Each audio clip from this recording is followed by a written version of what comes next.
The Icons of Real Estate Podcast. Are you ready to learn the proven money-making secrets from eXp's top-producing icon agents? If you are an ambitious eXp agent ready to skyrocket your business, this podcast is for you. Tune in every week with your host, Tomasz Fonseca, and find out how to implement proven strategies to 10 times your eXp business, from $3 million to $30 million in just 12 months. Brought to you by the Masters in Real Estate Marketing, Arter SEO. Hello guys, welcome to another episode of the eXp Realty mini-series podcast brought to you by the Real Estate Masters Summit. Today with us we have Tim Harris. For over 2 decades, along with his wife, Julie, they have been leaders in the real estate industry. First as top producing agents, and now as the nation's most sought after real estate coaches. Founder and team leader at Libertas team, one of the exemplary teams in top revenue share groups at the eXp Realty universe. Tim was named the best coach in the industry more than once, and he's a proud author of best-selling books like his most recent one, Harry's Rules, your no BS practical step-by-step guide to finally becoming free. Thanks, Tim. And thousands of nation's top agents have called Tim and Julie their coaches, and today we're going to find out why. Welcome to the show, Tim. Thank you. I'm fully caffeinated, so hopefully I don't let you down. Yeah, no, you're already assisting me in my speech when you show the book. Can you show the book again? Yeah. Oh, yeah, sure, absolutely. Oh, here he is. Harry's Rules. Yeah, this sexy. But I'm going to tell you guys something funny, okay? It's funny to me. It's not funny to Julie. So when you go to Amazon, if you want to buy the book off Amazon, it's available at Barnes & Noble and every bookseller. We've seen it for sale all over the country. We just got done driving around the United States for 60 days. But when you're on Amazon, it only shows my name. So it shows Tim Harris. It doesn't say, because it says Tim Harris, then Julie Harris. That's how Amazon did it.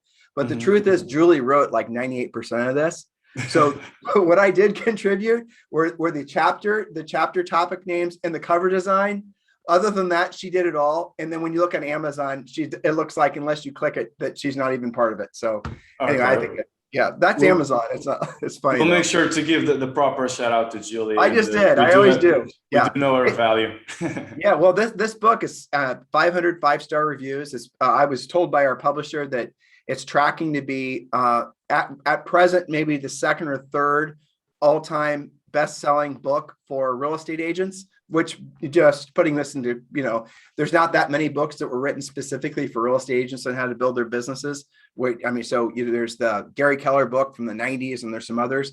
But yeah, we're thrilled with how many people are appreciating it and using it for its intended purpose, which is to help them build real estate businesses.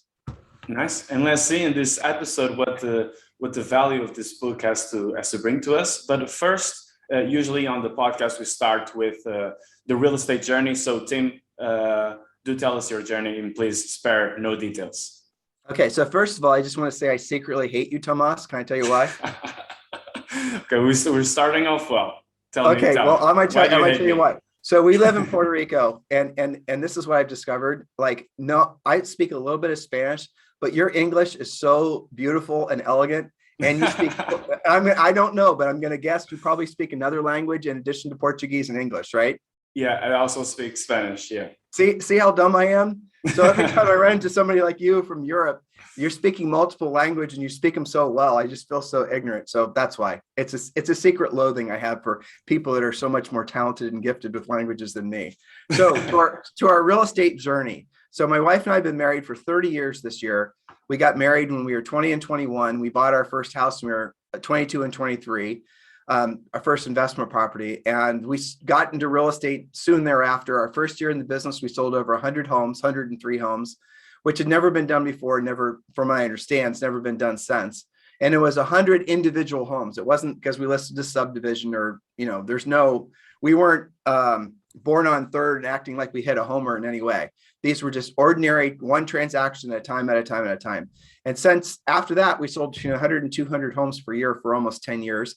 I'm shortening it because, people don't care that much, Yeah. And then we sort of fell into coaching. Somebody asked us to start being their coach, a guy named Michael Gordon. And there was a few others at the same time. Michael, who has been a friend and on and off coaching client for all that time. Him and his wife has since went on, Michael and Robin Gordon, you guys can Google them, to become the #1 agents, I think at Berkshire, or number 3 at Berkshire, and they are the number 1 agents on the main line in Pennsylvania, which is a really expensive, exclusive area in in Philadelphia. And so we fell into coaching by accident, basically, because people kept on asking us to coach them. We didn't really know what it was. This was basically in the late 90s, and we started saying yes, and we started figuring it out. And all of a sudden, the coaching business was growing faster than our real estate business was. We were selling real estate in Columbus, Ohio. We delegated ourselves out of a job selling real estate, and the coaching business kept on growing. And it got to the point where we had to sort of make a decision. So we sold the real estate business, and we got into real estate, or got into coaching full time in like 1998, 1999. That's really when the transition started to happen. 2000, 2001 is where we were completely out of real estate. So we still sell real estate, but Julie has a license, but we still dabble in real estate, but it's mostly our own transactions, dozens and dozens of investment properties and things like that. So that's basically it. So the coaching business got started with, it's been very consistent for all those years, over 20 years. And it's something that we see as our calling. It's something we really feel blessed to have been in the position to be trusted by so many agents for so long to help them build their businesses and their personal lives. It's a true honor. It really is. Talking to I was just on another Zoom right before this one, and a couple guys, and one of them was my age at 50 and the other was 45. And they're, building the real estate businesses, and they're sharing with me their successes that they've had from, being coaching clients. And well, they're both at well, one of them was at EXP. The other one was thinking about joining EXP. That was the reason I was on that Zoom, to help them, answer his questions about EXP, and to be part of people's lives, knowing the positive ramifications of them and making the decisions to, do what they don't want to do, and they don't want to do at the highest level with regards to really working in real estate and joining EXP, knowing where that can get them if they just follow the simple path that's before them. And by simple, I don't mean it's not work, it is work. By simple, I mean, it's there for you to follow, and it's step 1, step 2, step 3. That's what we created in our group, Libertas, which is EXP. Why am I pointing at the wrong side? It's mirrored. It's mirrored. Yeah. But so that's, that is for me. I feel blessed because it's so exciting and it's so wonderful to be, it's instrumental in some cases, helping people change the trajectory of not just their lives, but their families' lives, their kids' lives, their grandkids' lives. You drop a little, it's like unintended consequences. That phrase is usually used in a negative, but the unintended consequences of somebody learning how to be a proactive lead generator, learning how to be a powerful listing agent, learning how to be leverage revenue share, the unintended consequences for the positive unintended consequences go for generations. And, it's amazing. That's how I feel to answer your question, sort of, mostly. Yeah. No, you did answer my question, but you left me in the blue when you said you were in your 50s. I thought you were like 32, no? I'm 51. This doesn't give it away. That's amazing, man. Yeah. I'm talking George Clooney amazing here. Oh, see what I mean, listeners? Now, see, this is the thing. American would have never have been as smooth as he is. See that nice compliment? We wouldn't have ever been that smart. This is the thing about Europeans. Yeah, it's all about the guest process, treating you well, so then I can ask you the hard questions. Right. So Tim, I heard you were actually pursued by EXP that wanted for you to join them for some years. Why did you end up choosing EXP Realty in the end? Well, so you got to remember what Julie and I do for a living, right? We're coaches and trainers, and we're media syndicators, a podcast, a book, whatever. And one of the things that we've done for years is the number one question we always have from agents, especially fourth quarter of every year, is what brokerage should I join, or should I switch brokerages? And Julie and I were sort of agnostic. We weren't necessarily aligned with any particular brokerage, and that made it so. But we were doing that just because we were worried that we would offend people. So if you're at Berkshire Hathaway, for example, if you're at Keller Williams, you're at Remax, we are worried that if you knew we were aligned with EXP, that you wouldn't necessarily want to hire us to be your coaches and your consultants, right? And that wasn't the case at all. And a matter of fact, I honestly, we thought that way. We were originally pursued basically when EXP came out of the ground. And we were, who presented it to us did not present the revenue share at all. They just talked to us about their avatars and the online experience. And we weren't receptive to it, but truth, to answer your question in an honest way, most honest way, and I'm trying not to offend anybody, because I've talked to those people that presented to us prior to us joining, and I feel, and they obviously are feeling, they would have benefited greatly had they actually sponsored us. But the reason is because they didn't really sell the value proposition to us. They didn't explain it to us as people who owned a large coaching business. They explained it to us as they would an individual agent. So they didn't know how to really present. But ultimately, I do regret not joining sooner. That is nothing I can do about it. But Julie and I both regret not joining sooner. But we joined really at the perfect time. And even now is even more of a perfect time. 22, 23, 24, 2023, 20, all the way probably to 2025, 2026. This is where you're going to see EXP really start to go to the next level. Hold on a second. Too noisy. You're going to see EXP start to go to the next level with regards to mass adoption. Right now, we're what feels to us like, I was talking with Glenn about this, Glenn, the founder. We're probably at the end of the early adopter phase of EXP. Every product, everything goes through a life cycle. The early adopters, and then you have mass adoption, and then down the way you have the product will start to decline if it doesn't continue to try to keep innovating. And that's what traditional real estate's doing. Franchises, traditional real estate's on the decline, just like VHS tape was when CDs came out, just like CDs were when MP3s came out, just like MP3s were when you could start streaming, right? So that's a condensed life cycle that everyone can relate to. Real estate's much, much slower, but that's what's happening now. So EXP is so far ahead of all the other would-be competitors with this international online real estate space. But when we started to see that happen, and frankly, we came across people, I talked to Gene Frederick and Kevin Cottrell and some other people that really got us to see the whole opportunity, and we were ready. So at the time that we joined, excuse me, we were ready, but also we were presented to at the right time. And also EXP was out of its early birthing stage. And now we could see that it was really going to become an international movement that it has. 14 different countries. We were just talking with Michael Valdez. We just did a podcast with him, Real Estate Coaching Radio. You guys should listen to that podcast, but he's in charge of international or global growth for EXP. They actually had to slow down the international growth because it's growing so fast. I think he said there are 9 countries that are ready to come online, that they're going to have come on. 9 new countries that are going to be announced sometime in the next 180 days. That's extraordinary. Nothing like that has ever happened in the history of real estate. This many agents joining a brokerage has never happened in the history of real estate. We're going to end this year. EXP is going to end this year with something like, some people are saying 100,000, some people are saying 85,000. Let's say it's 90,000. That's amazing.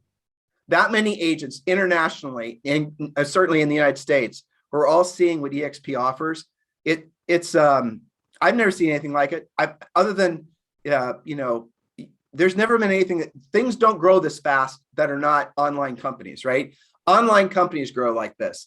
EXP is an online company, and it is following the trajectory of a tech company, even though it's a real estate company, right? So you're seeing something that's never happened in real estate, because there's never been a tech-enabled real estate company that's been online, and you're seeing the growth curve. So EXP is following a growth curve that you'd normally only see with, say, an Amazon or an Apple or something that, Facebook, for example, that fast adoption, because people love it, because it's easy to access, because it just makes sense, because the value proposition is unparalleled. That's what's happening right now.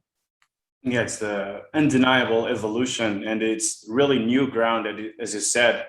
And the growth rate I think, is only going to get bigger and bigger. That's why joining today, it may be worse than joining yesterday, but it's surely better than joining tomorrow. So I don't think it's worse than joining yesterday. I think it's better to join today, because it's right now you have 2 groups of people in the United States. I don't know about other countries, but in the United States, when Julie and I started about 3 years ago, you had a lot of what is EXP. So if you talk to 10 people, 5 or 6 of them, what is EXP? You never get what is EXP now. Now there's 2 groups of people. They're EXP curious, like they're already on the path to join, or they're going to join. They're just looking for the right sponsor. Mm-hmm. Those are the 2 paths. You very, very rarely come across somebody. Maybe if someone's not taking real estate seriously, they're part-time or whatever, maybe they're just they're not even thinking about it because they're not really true real estate professionals. They're not full-time. They're not really thinking about it. But everybody else, they're on the EXP path. Why wouldn't you be? It just doesn't make sense that you wouldn't be joining EXP at this point. It just doesn't. There's no financial reason why you wouldn't want to join EXP. Does Libertas get plenty of agents like this that they already know, so you don't have to sell EXP? They actually totally. want to come to you, so you sponsor them because the value that you have to offer? Okay, so you're asking me a question that's complex, but I'll answer the question. So it goes to that second group. What people are looking for now is they're looking for who they should join with. And so you're seeing a lot of really, really good agents, like the Zoom I was just doing. That guy's doing about 10 million a year. And he is a great agent. He's going to be a good motivator for other people. He's got 3 assistants. So those are the agents right now that are all moving towards EXP nationwide, probably globally, and they're looking for the right sponsor. And so what we did at our group, it's called Libertas. And Libertas is, do you know what Libertas means in Latin, Tomas? Something to do with liberty, I presume, freedom. Freedom. You got it. See? Yeah. Good. Well, Americans don't know that. So yeah. Libertas means freedom in Latin. And if you guys want to check out our group page, our partner page, it's whylibertas.com, or you can go to Julie and I's own personalized one, which is whylibertas.com/Harris.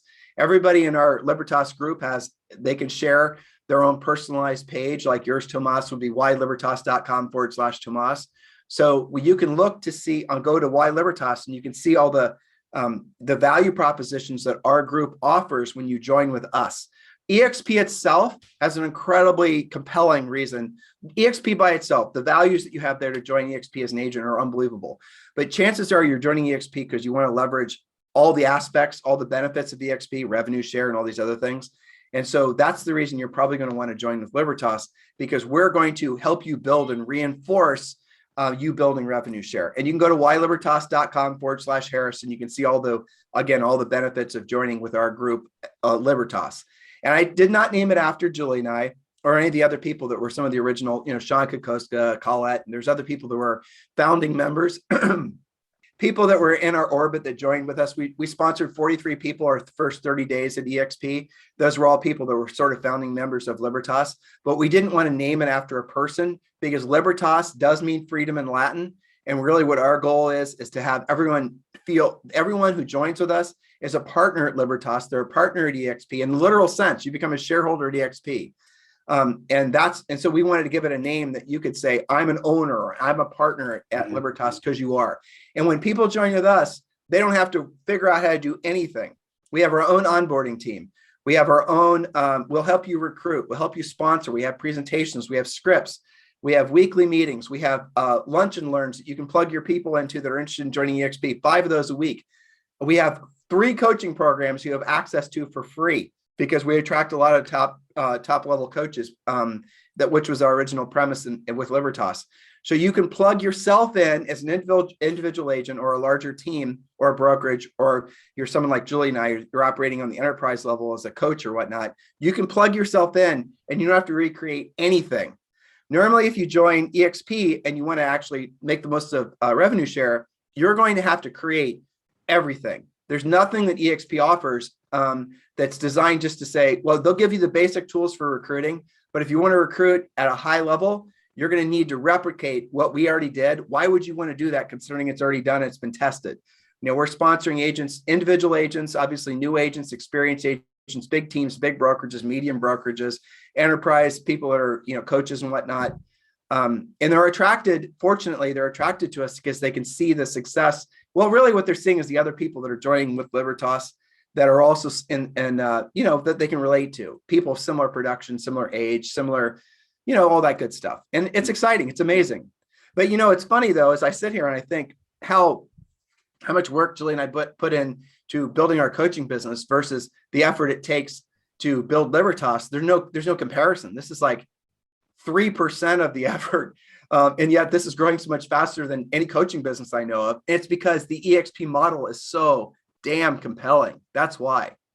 We're just riding a wave that somebody else created. That's what all of us are doing. We're just benefiting from the work from the people that came before us, starting with Glenn Sanford. We're all blessed by our forefathers in this company. And so now really, what you have to do now is align with a group that's going to be in alignment with what your long-term goals are. And when you do, the sky's the limit. We've been in this for almost 3 years, and we've got, I'd have to add it up, but I think 3 or 4 people that have groups that are already over 1,000. I think probably within the next 60 to 90 days, we'll have 5 or 6 people that have over 1,000. And in Libertas, that's unparalleled. Having over 1,000 means you're making, I don't want to do any income guarantees, but you're making probably around 60,000 a month. So what's your number? What's your number then? Libertas number of agents. Since we started, we've sponsored about 2,500 agents. By the end of this year, we'll probably have, in the last 30 days, we had like 193 agents join. So, here it is, the middle of October, you can do the math. We'll probably be close to 3,000. I suspect by the end of next year, our group has grown on a net agent count by 10%. So I think that even if we don't keep at that pace and I ratchet it down to 7%, we should still double, 7% times 12. We should still double in size. So I would expect in the gross agent count number by the end of next year will be between 6,000 and 7,000. Nice. I'd be surprised if we weren't. Yeah. That's amazing. Well, what's amazing, that's cool. And I appreciate you saying that. But what's amazing are the people that have 14,000, the people that have 17,000. I know people in EXP that have only been with EXP for 5 or 6 years, who have, there's going to be people in EXP within the next 6 months that have over 20,000 people in their groups. That's over $1 million a month in passive income from revenue share. That doesn't happen to normal people from real, that's when I tell people this is the last best business opportunity that most of us will experience in our lifetimes. I didn't say last business opportunity, last best business opportunity. And I do think it's true. It's very rare for people who are in our industry to have an opportunity to create wealth like wealthy people do. This is how really, really rich people have created wealth. Like, the kings and the queens, they make their money off, owning lots of things, and the serfs and the tenants, they'll pay them, their servitude every month. But the reality of it is we're now able, because of this model, we're able to create generational wealth. You create a revenue share line, Tomas. Did you know it's inheritable? Yeah. There's no limit to it. Right. There's no limit to it. It's amazing. Let me just ask a bit of questions, and let's dive in some of the value that your most recent book has to offer, and I guess the value that you also offer in your everyday coaching. The first question is that I saw it was one of the chapters, is why balance is a myth and how you should stop aiming for it. Okay, I like that one. Thank you. So balance is a myth, and you really never do have balance, because it's like, if, for example, keeping it relevant, if you're trying to build your EXP revenue share and you're trying to build passive income and you're trying to build your real estate business, let's just say, and you're going to have that be your sole focus. So let's agree that there's, generally speaking, 5 categories of life that people focus on: spiritual, educational, family, physical, and mental. Like I said that, but I forget what the 5th one is. Formula One? Yeah, Formula One, that's it. Okay. Well, thanks. All right. Well, so the fact is if you're trying to build your financial aspect of your life, chances are other aspects of your life are going to be, are going to have to take a back seat. Like if you wanted to build a really great physique and you're going to go to the gym and you're going to start taking protein and eating right, and your whole life is going to be about trying to make this best version of you physically, you're going to have to sacrifice other things to make that happen. You're going to spend more time at the gym. You're going to have to spend more time doing what you don't want to do when you don't want to do it at the highest level. Thus, you're always out of balance. So what gets people, I think what burns people out from not feeling like they're in balance is trying to be in balance.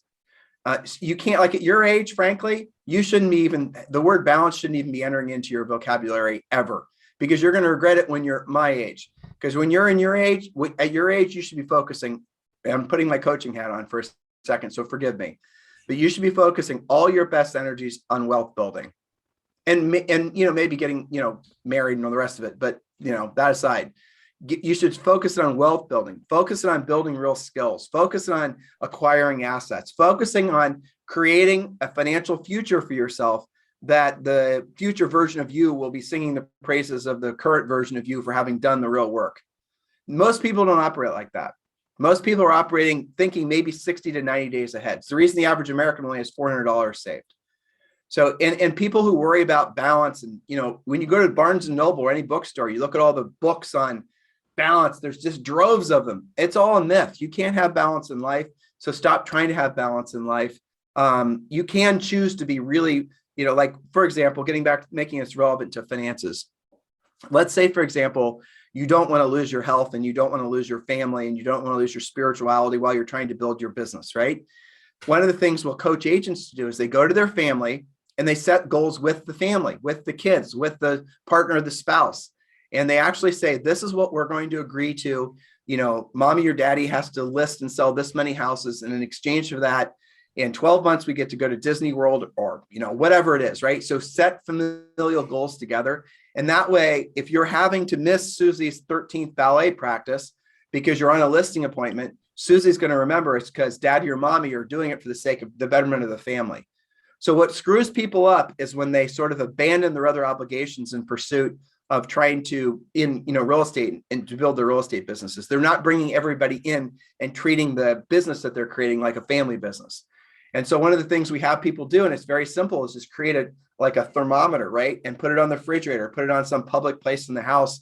And the top that's going to say what the goal is, right? 25 units. And then it's going to say what the payoff is: Disney World, a cruise to Athens, Greece, or whatever it is. And then you segment the thermometer up into 25 segments. And every time there's a house that's sold, everybody gets to color it in, right? The family gets to, rejoice in the celebration of that little segment of the goal being accomplished. That's as close to when you're trying to pursue any kind of balance with, if you're trying to build your business without losing your personal life. That's one of the techniques that we teach in our book and our coaching program. Little simple things like that make things a lot more joyful.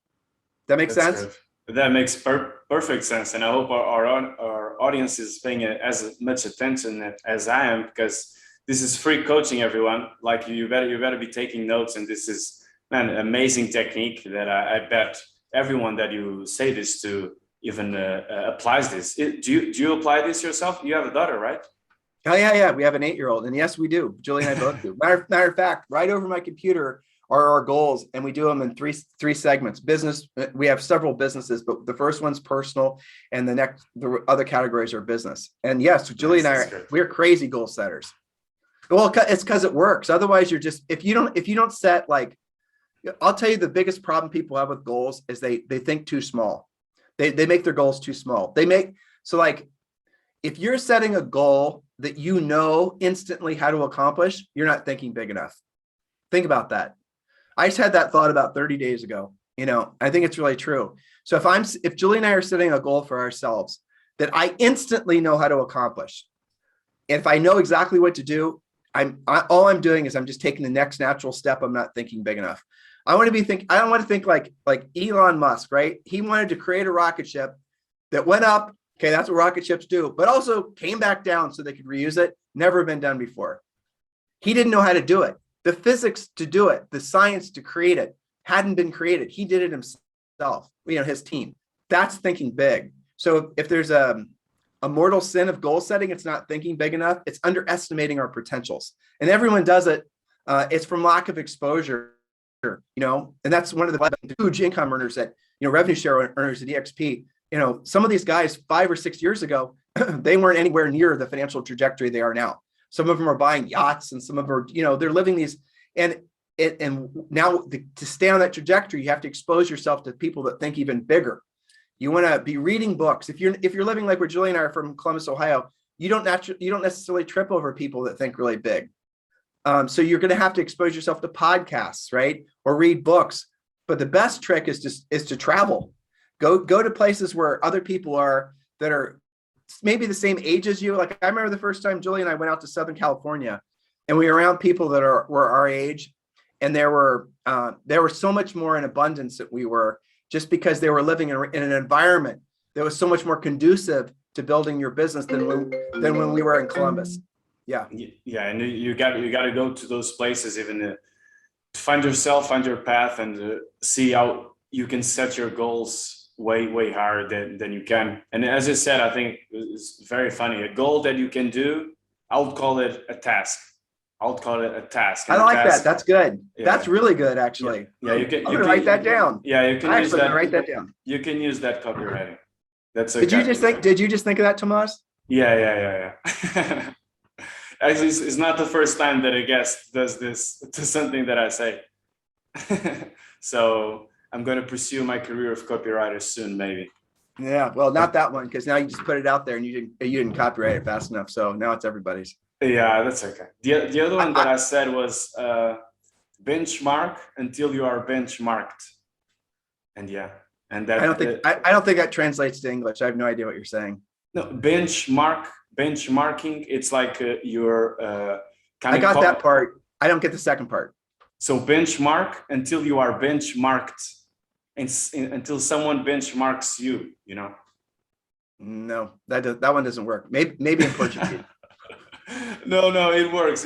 You're not getting it. Okay, I'll explain in the end. Let's move on with the podcast, and now bringing on to another topic, and something that you wrote in the book as well, but it's something that you offer as well in Libertas, and that's about your lead generation system. And you state that you can't rely not only in one method of generating leads, and one needs to have multiple lead sources. And what I want to ask is, what type of lead sources are you referring to, and how can we have implemented them in our lead strategy? All right, since we're on a Zoom, I'll give you a picture. This is how we describe it. So I don't know if you, oh yeah, that works.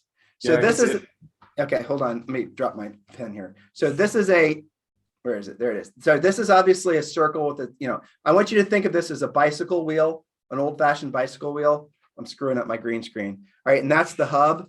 And so what happens is that most agents, they'll have one spoke on their bicycle wheel. And most agents, the spoke that they put on their bicycle wheel first are their lead generation wheel, centers of influence, and past clients.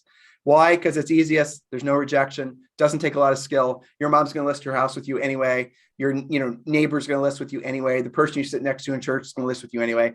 So that's what most agents are attracted to. But the problem is if you're rolling down the road with your bicycle wheel and it has only one spoke, and this wheel then hits a pebble in the road, the wheel itself is going to collapse, right? Because it has no integrity. And that's what happens to agents in their businesses. So what a lot of agents do is they have one spoke wheels, and the wheels themselves effectively have no strength.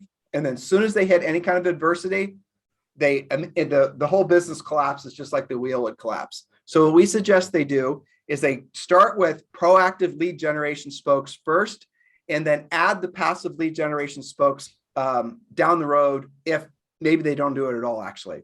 So a proactive lead generation spoke would be calling your centers of influence and past clients. We do want everyone doing that first, but we don't want them doing that only. The centers of influence and past client-based agents are the ones that suffer the most when the market, when the market goes up and down, because they're going to be solely dependent on people calling them. So let me take your question and make it into something that Julie and I present on our podcast. So Tomas, we're going to have a competition. And by the end of November, gives you roughly 45 days, you have to take 5 listings, right? You have to take 5 listings, or you're going to lose your house. You're going to be living in a cardboard box. We can use a negative ramification, or we can do a positive one. You're going to get $1 million, taxes paid. You're going to have a house in Monaco. You're going to have the Ferrari you always dreamed about. You're going to have everything you always wanted if in 45 days you take 5 listings. So then the question isn't what would you do to get the listings? The question is, what would you stop doing so you'd have time to go after the listings? And when we ask that question, people automatically start saying, I would stop wasting so much time on TikTok. I would stop making so many videos. I'd stop doing so much social networking. I'd stop doing all these passive things that maybe someday, hopefully, will generate a lead. Then what would you do? I would call for sale by owner. I would call an expired. I'd call a notice to default. I would call any of the 20 other sources we teach people, the key word being I would call. So that's what proactive lead generation is. Proactive lead generation is you and the phone, or you in person, having direct conversations with people about listing or selling a home. What most agents are doing is they're just doing passive stuff. Passive stuff is not predictable. Passive stuff will get you inconsistent results. Passive stuff is where most of the competition is because that's what everybody else is doing. They're doing the passive stuff. You want to learn to do the proactive stuff. And never before has this been more true. Let me just say one other little micro point. Agents now who are coming into the business, they're all building their businesses on really, they're not thinking it through. And the people that are selling them their business models that the agents are supposed to adopt, coaches and gurus, maybe they don't know any better, but never build a mansion or a castle or a house on land you don't own, because the landowner could take it away from you. And, so don't build a mansion on land you don't own. Sort of makes sense, right? And yet that's what agents are doing. When they build their business on passive lead generation, bot leads, from social networking, all of that could change like that. And if you've been alive and in business for yourself for more than, a blink, it does change all the time. One of our neighbors is Logan Paul. Love him or hate him. He's, 23 million people follow him on Instagram. And he's very, very famous in his world. And I didn't know him until he moved here. So Logan used to be on a social networking platform. I forget what it was called. And it failed. And then he moved over to YouTube. And then YouTube basically banned him from some video he made. And he since came back on and everything's worked out in his favor. But that's one of the reasons he basically decided to stop being so reliant on social networking to make his living. And he started doing things like boxing, and he's going to get into other things like acting, because of the fact that he realized that building a business based on land you don't own, in other words, the carpet could be ripped out from underneath you, is no business at all. Because you could wake up and, like, for example, Google, without announcing it, comes up with updates in their search algorithms. So you might spend all kinds of money, and you know this because you're an SEO guy, right? I mean, that's the reason people hire you, because they're constantly changing the rules for how you're going to place an organic search. Unless you have somebody full-time that's like a rabid beast that's paying attention to all the little tiny changes, you're going to lose. And so what we teach agents is do the proactive lead generation, because once you have the skill set, once you know how to do it, no one can take that away from you. It's the same reason people get education, any kind of education.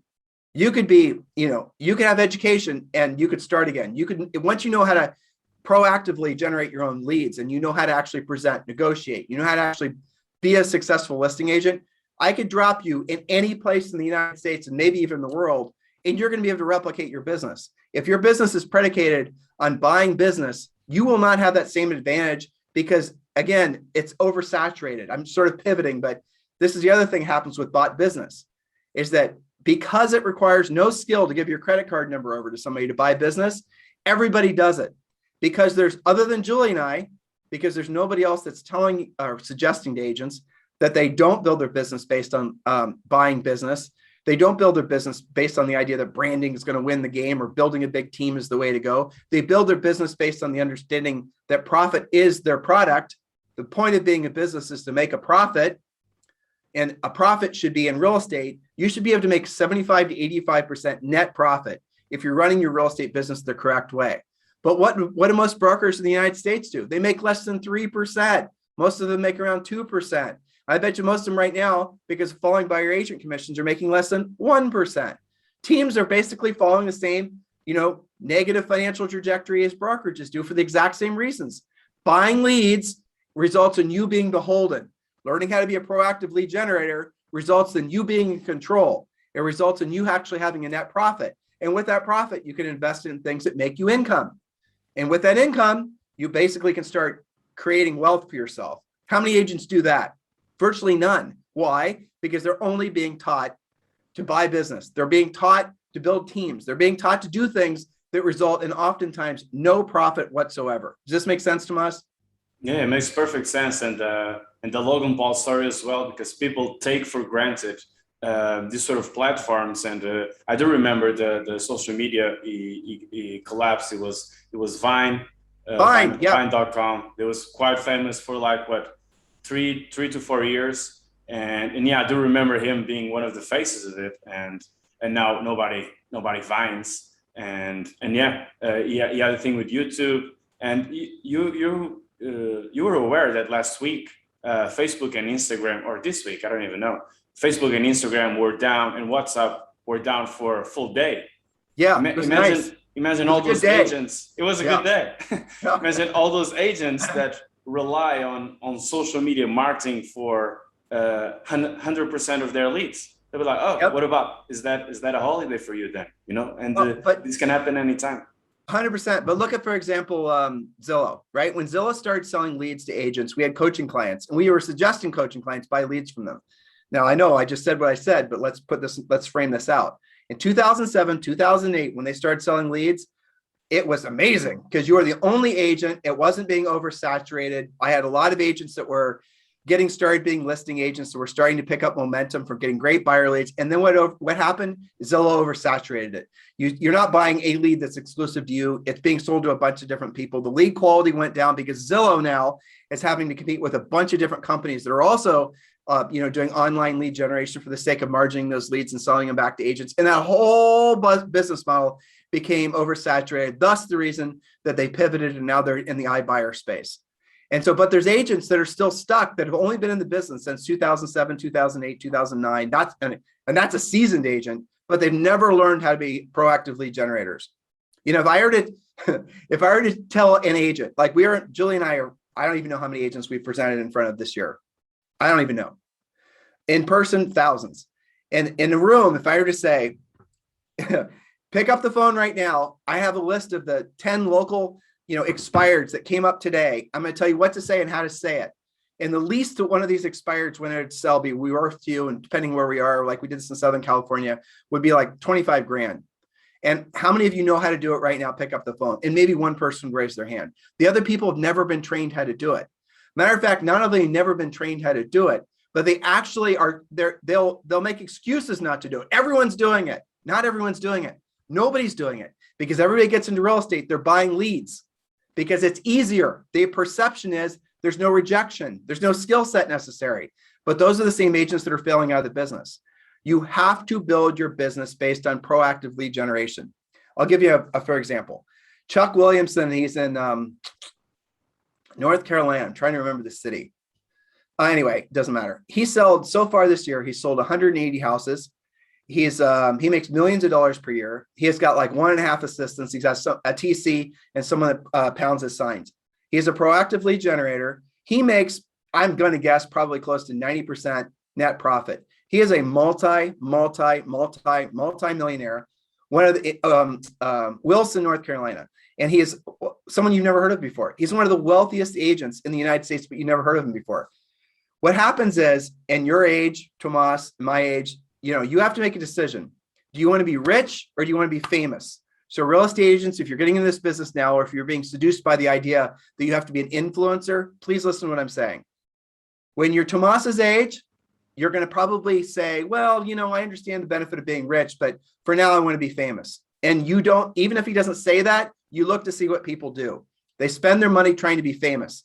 They spend their money trying to be influencers. They spend their money trying to get the adulation of strangers. And then as they get older, you ask them that same question. In their 20s, they're going to probably lean to famous. 30s, probably lean to famous. 40s, they're going to wish they would have chosen to be rich.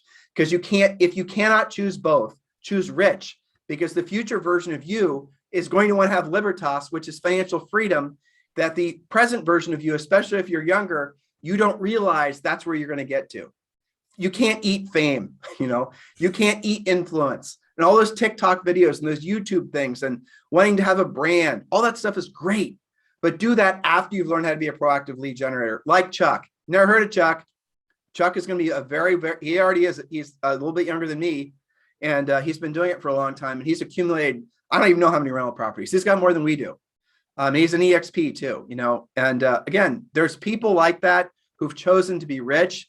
And that's the path that I really hope everyone considers. And rich is, I know the word rich has it sort of aggravates people because they have this, maybe they've been influenced through the current politics to think rich people are evil. But let me make it really simple. And I forget what chapter this is in our book, but rich is simply where your money works for you and you no longer have to work for your money. That's it. So Tomas, you have this great lifestyle. And if you have to earn, say 50, if your personal cost of living is 15,000 US per month or whatever it is, right? Or euros. If you have that money coming in passively, that's not dependent on you in any way, that is rich. It's not millions or tens of millions or billions. Of course, that's rich too. But for most people, if they accumulate enough money that they do not have to worry about the money to pay their own bills and cover their own overhead anymore, that by itself is the definition of rich. Does that make sense? Yeah, it makes sense. And you can call it what you want, even rich or wealthy. It's the same thing. It's like pay your bills and have a little extra. It doesn't mean you have to have a big house and 5 girlfriends, right? You can have a small house and just one girlfriend. You're still rich. Well, okay. I've been married for 30 years, so I don't know what you're talking about. But but the point is that, right? You don't have to, if you have a negative emotional reaction to the word rich because you're politicizing it, or in some ways it's almost like a religious thing for some people, to separate yourself from that and attach. It's funny, Tomas, if you didn't have to work for many people, right? If the average person was rich by using our definition, it's fascinating how, like, would they vote the same way? No. Would they dress the same way? No. Would they live where they live? No. Would they, so if you make the list of all the things that would change, if you no longer had to live a transactional based life, everything changes. Nothing stays the same. And then people can start exploring a different version of themselves that they didn't even know could exist. How many people vote the way they vote because they're fearful of losing what they have? Like they're in some form of dependency, or, they're in some form of, they're living where they live because that's where they work and they need the income to feed their families. But if all of a sudden they're financially well off, rich, where they don't have to work, the money's just coming in automatically every month, think what people could do with their lives.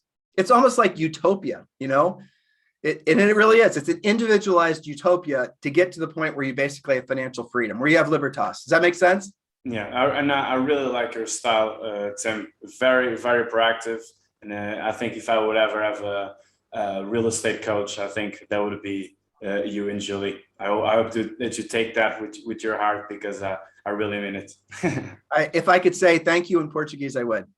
Is it obrigado? Okay, what you said. Thanks for obrigado. Trying. You didn't even try. Okay. Obrigado. Okay. I did. Oh, that's perfect. That's perfect. Okay, now to wrap this up a bit, we want to understand a bit of what you're looking for in the future for Libertas and in your coaching business. So where do you go from here? What are your goals, medium term, long term? You choose. Well, in Libertas, we know that 10% of the people in our group can become multimillionaires. And so that's right there. That's my stated goal. We said that from the beginning. Whatever our total group size is, we're going to focus on 10%, because really I'd love for it to be more, but I know only 10% are really going to take it to the next level. But for some people that just want to have replacement income, obviously we're going to support those people too. So really our mission with Libertas is to help as many people create financial independence as possible. But really, ultimately, we want to create at least 10% of our overall group. In this case, it's going to be 2,500, 3,000. So it's going to be 300 people, 250 people and on up, who are able to create a financial legacy, but they're carrying forward the values and the goals that will then be implemented by future generations of humans that will also be coming from a point of contribution, right? So it's not about the girlfriends and the houses and the yachts and the place in Monaco. It's about knowing that our highest and truest purpose on this planet is being of service to other people. And that's where everyone feels the happiest. That's where everyone feels the most content. That's where everyone feels the most connection between themselves and their souls, basically, is when you're helping other people. It's a spiritual calling in a strange way that is translated through being very practical and tactile and focusing on finances. So what we want to do is we want to help as many people experience the lifestyle, the freedom, and the mindset of Libertas, so they then could pass it along to their children and their children's children and their children's children. Because this is our way, of Julie and I's way, of changing the world for the better, doing it through helping people create the deconnect, or how do I say this? Making it so they do not have to be dependent on being a gear in somebody else's machine. Because once they unplug from having to work for a living when their money's working for them, once they unplug, then the creative explosions will happen for some people. And the way that we could evolve societally, let alone our industry, is extraordinary. if you didn't have to work, Tomas, you're married, you have kids, money's coming in, everything's great. Would you be doing what you were doing? Maybe not. Yeah, I like talking to you, but no, I'll be probably traveling. Yeah, you travel, and you obviously have a poet's soul, so you might be doing something artsy. I get that vibe from you, right? True or false? Yeah, true.